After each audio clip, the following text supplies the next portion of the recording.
कर्नाटक चुनाव में कांग्रेस को जीत मिल रही है। कांग्रेस बहुमत के साथ सरकार बनाने की राह पर निकल पड़ी है। कर्नाटक में बीजेपी को मिली हार के कई फैक्टर हो सकते हैं, लेकिन कर्नाटक में कांग्रेस की जीत जाने के बाद अब विपक्ष को एक नई उम्मीद की किरण दिख रही है।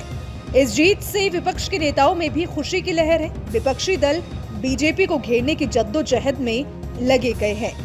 इसी कड़ी में पीडीपी पार्टी प्रमुख महबूबा मुफ्ती ने बीजेपी को निशाने पर लेते हुए कहा कि बीजेपी ने बहुत कोशिश की, लेकिन नतीजे हक में नहीं आए। महबूबा मुफ्ती ने कहा कि कांग्रेस की जीत से पूरे देश में आशा की किरण दिख रही है। मुफ्ती ने बजरंग दल का जिक्र करते हुए बीजेपी पर निशाना साधते हुए कहा कि बीजेपी ने बजरंग दल को लाने की कोशिश की, लेकिन कांग्रेस ने जनता को समझ लिया और आखिरकार सरकार बनाने में कामयाब हो रही है। इसके अलावा कांग्रेस नेता राहुल गांधी ने जीत की बधाई देते हुए कहा कि अब हम पूरे देश में मोहब्बत की दुकान खोलेंगे।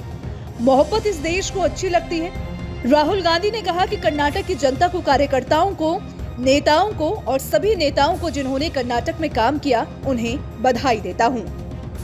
दूसरी तरफ गरीब जनता की शक्ति थी। कांग्रेस पार्टी कर्नाटक में गरीबों के साथ थी। कर्नाटक ने ये बताया कि मोहब्बत इस देश को अच्छी लगती है। कर्नाटक में नफरत के बाजार बंद हुए हैं, मोहब्बत की दुकानें खुली हैं। 5 वादों को पहले दिन कैबिनेट में पूरा करेंगे। मैं कर्नाटक की जनता को, कर्नाटक में कांग्रेस पार्टी के सब कार्यकर्ताओं को, सब नेताओं को और जो हमारे सब नेताओं ने कर्नाटक में काम किया, उनको बधाई और धन्यवाद देता हूं।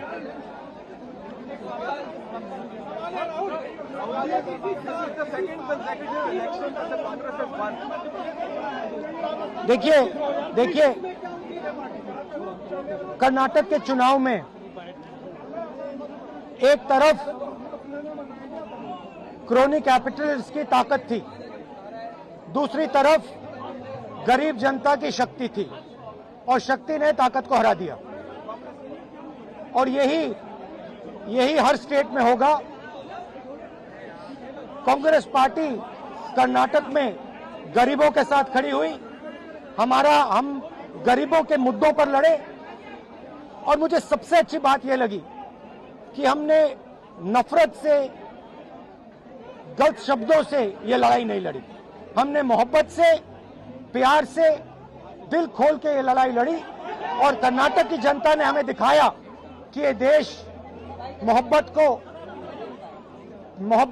इस देश को अच्छी लगती है। कर्नाटक चुनाव में कांग्रेस की जीत के एसपी प्रमुख अखिलेश यादव ने बीजेपी को घेरते हुए कहा कि कर्नाटक का संदेश ये है कि बीजेपी की नकारात्मक, सांप्रदायिक, भ्रष्टाचारी, अमीरोन्मुखी, महिला युवा विरोधी, सामाजिक बंटवारे, झूठे प्रचार वाली व्यक्तिवादी राजनीति का अंतकाल शुरू हो गया है। ये नए सकारात्मक भारत का महंगाई, बेरोजगारी, भ्रष्टाचार और वैमनस्य के खिलाफ सख्त जनादेश है। छत्तीसगढ़ के सीएम भूपेश बघेल ने कहा कि कर्नाटक के नतीजे बिल्कुल उम्मीद के अनुकूल हैं। मोदी जी ने खुद को आगे रखकर वोट मांगा था, तो ये मोदी जी की हार है। बजरंगबली की गदा भ्रष्टाचारियों के सिर पर पड़ी और बीजेपी सरकार वहां से निपट गई। उन्होंने आगे कहा कि हिमालय से लेकर समुद्र तक कांग्रेस ने सफलता हासिल की है। जो लोग कांग्रेस मुक्त भारत की बात करते थे, अब दक्षिण भारत भारतीय जनता पार्टी मुक्त हो गया है। देखिए, भारतीय जनता पार्टी ने बजरंग दल को बजरंग बली बनाया था। बजरंग बली है। साधारण इंसान उसका मुकाबला नहीं कर सकता। और बजरंग बली हमेशा सत्य, प्रेम, भाईचारा का साथ देने वाले हैं। जहां भ्रष्टाचार होगा, जहां पाप होगा, तो बजरंग बली को जो गदा है उन्हीं पे पड़ता है। तो आज कर्नाटक में जो रिजल्ट आया है वो भ्रष्टाचारियों के सर पे गदा पड़ा है। नरेंद्र मोदी ने वहां कर्नाटक में वोट मांगने कम बजरंग बली का नाम ज्यादा दोहराया, तो उसके बाद भी हार मिली है। तो वोट मिलता है। ये हार जो है वो नरेंद्र मोदी की हार है। कांग्रेस नेता दिग्विजय सिंह ने इशारों ही इशारों में मध्य प्रदेश में जो हुआ था उसका जिक्र करते हुए सिंधिया का बिना नाम लिए ही कह दिया कि अगर वो यानी कि बीजेपी करोड़ों रुपए खर्च करेंगे तो ऑपरेशन लोटस हो सकता है, लेकिन कांग्रेस को बहुमत मिलेगा। कर्नाटक में कोई सिंधिया नहीं है, कर्नाटक में मजबूत कांग्रेस ही है। कर्नाटक में प्लान बी की चर्चा चल रही है सुबह से बहुत ज्यादा। प्लान ए फेल हो गया है प्लान बी की चर्चा हो रही है, भाजपा नेता कह रहे एक बात हैं। सुन लीजिए, प्लान की खरीद फरोख्त, ऑपरेशन लोटस, पैसा उनके पास अपार इकट्ठा हो गया है।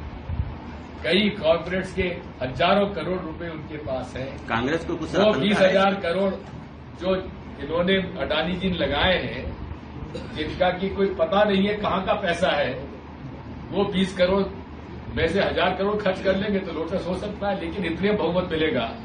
और कर्नाटक में कोई सिंधिया नहीं है, वहां मजबूत कांग्रेसी है। पिछले बार भी लोटस ऑपरेशन लोटस तो वही से पूरा हुआ था ना। जी हाँ। कांग्रेस की सरकार थी, कांग्रेस के लोगों को खरीद करके कमल का हश्र क्या हुआ, भाजपा कितने की लोग सरकार जीत ने- के आए हैं, पता लगा लीजिए उनका हश्र क्या हुआ है। पहली बात तो भाजपा ने टिकट नहीं दिया। इस बार कोई प्लान बी का खतरा है क्या आप कांग्रेस किसकी को? तरफ से बात कर रहे हैं? नहीं, मैं पूछ रहा हूँ, आप उन्हीं का पूछ रहे सवाल आपको पूछ रहा हूँ। मैं जवाब प्लान दे बी रहा का हूं। खतरा है क्या कांग्रेस जवाब को? दे रहा हूँ आपको, बराबर जवाब दे रहा हूँ। ये कोई खतरा पत्रकारों नहीं। के साथ बड़ी दुविधा है कि अगर वो कोई प्रश्न ऐसा ये तो मैं करे कह रहा हूं। तो आप लोग तुरंत उसको बोल देते हैं कि किसकी लेवानी आपने नहीं, नहीं नहीं, बोला। जो इनका इंटरेस्ट है, इंटरेस्ट नहीं है। सुबह से नेशनल मीडिया में खबर चल रही है। बात खत्म करिए, आगे कोई खतरा नहीं है, कोई खतरा नहीं। चलिए और बताइए। राजा साहब ये बताइए सर, क्या गारंटी है कि यदि मान लीजिए आपकी सरकार आती है और कम रहती है, अलगुमत में रहती है, क्या गारंटी है कि आज मैं कह रहा हूँ आपसे, आज हम लोग पहले अंदाजा हमारा था 120 से 130, आज 140 सीटों का मैं कह रहा हूँ। और चुनाव के बाद अनूपपुर में आप कहेंगे तो मैं यहाँ की प्रेस कॉन्फ्रेंस लेके बताऊंगा कि 140 ज्यादा है कि नहीं है। कांग्रेस नेता जयराम रमेश कहते हैं कि पीएम डबल इंजन की बात करते हैं, लेकिन जनता ने काम को अहमियत दी है। जयराम रमेश ने कहा कि कांग्रेस के सभी बड़े लीडर ने लग रहा है प्रचार किया, ये तो जनता का आशीर्वाद है। पीएम डबल इंजन की बात करते हैं, लेकिन जनता ने काम को अहमियत दी। उन्होंने कहा कि हमारी पार्टी को संजीवनी मिली है, हमने एक गारंटी की बात की, जनता ने जनादेश दिया, पार्टी में नई एकजुटता आई है। जो के मुद्दों पर था, ये नेशनल इलेक्शन हमने नहीं बनाया, ये विधानसभा के लिए चुनाव हमने बनाया। मैं समझता हूँ कांग्रेस की जीत आज जो निर्णायक जीत है वो प्रधानमंत्री की निर्णायक हार है। ऐसे क्यों लगता है सर आपका प्रधानमंत्री को? क्योंकि प्रधानमंत्री के अलावा और कोई चेहरा दिखाई नहीं दिया। हमारे यहाँ से देखिए, राहुल जी और प्रियंका जी के अलावा हमारे कांग्रेस अध्यक्ष खड़गे जी जो खुद कर्नाटक के हैं, वो 35-40 सीटों में प्रचार किया उन्होंने। सिद्धरामैया जी ने 60-65 सीटों में प्रचार की। डीके शिव कुमार ने 65-70 सीटों पर उन्होंने प्रचार किया। और जो मुद्दे हमने उठाए वो सब राज्य से संबंधित था, कोई राष्ट्रीय मुद्दा हमने नहीं उठाया।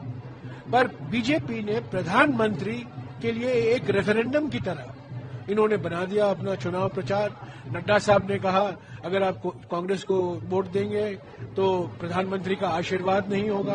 प्रधानमंत्री खुद डबल इंजन की बात करते रहे। तो मैं समझता हूं जो प्रचार प्रधानमंत्री की ओर से हुआ वो बिल्कुल अस्वीकारा गया कर्नाटक की जनता से। और इसलिए मेरा ये कहना है कि कांग्रेस का निर्णायक जीत प्रधानमंत्री की निर्णायक हार। कांग्रेस के दूसरे नेता रणदीप सुरजेवाला ने कहा कि कर्नाटक में मोहब्बत की दुकान चल निकली है। सत्य की जीत हुई, तरक्की की जीत हुई, स्वाभिमान की जीत हुई है। अब देखना होगा कि कांग्रेस की इस जीत के बाद सीएम के सिंहासन पर किसका राज तिलक किया जाता है। आपको हमारा ये वीडियो कैसा लगा हमें कमेंट सेक्शन में जरूर बताइएगा और न्यूज़ नेशन को सब्सक्राइब करना ना भूलें।